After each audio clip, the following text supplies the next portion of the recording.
It seems like the problems we have with the church have been given to us by the church. The problems we have with Christianity have been given to us by Well, Christianity. what I would say is that by and large, when Christianity is put in the dock and condemned for being patriarchal or hegemonic or oppressive or Spanish Inquisition or Crusades or whatever, I mean, Right. I'm sure you will be familiar with the brickbats that get thrown at it, Mm. that the standards by which the church is being judged and found wanting are themselves deeply Christian. Yes. And this, of course, is most famously pointed out by Nietzsche, Mm. who is a very significant presence in this book. Yes. Because actually, I read an enormous amount of Christian literature for this book, but almost nothing I read made me feel more deeply Christian than Nietzsche, because Nietzsche actually hates Christianity for the reasons that, by and large,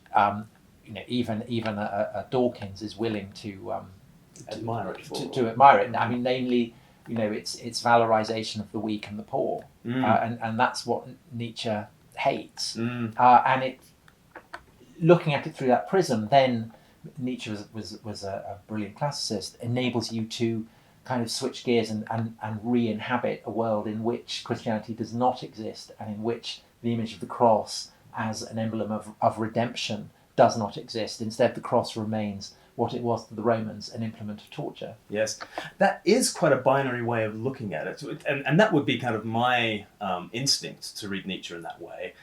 We don't want to follow Nietzsche, therefore it's either the abyss or it's Christ and him crucified.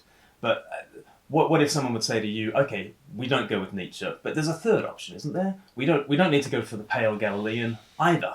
Well, that is the course that by and large the West has taken. Mm. I mean, it has taken the course of saying, we'll take over Christian morals and ethics, thank you very much, but we're not actually going to bother with any of the mumbo jumbo that requires us to go to church. The question that is posed by that, of course, is whether you can continue to have the bloom if the roots have been pulled up, and we don't know the answer to that.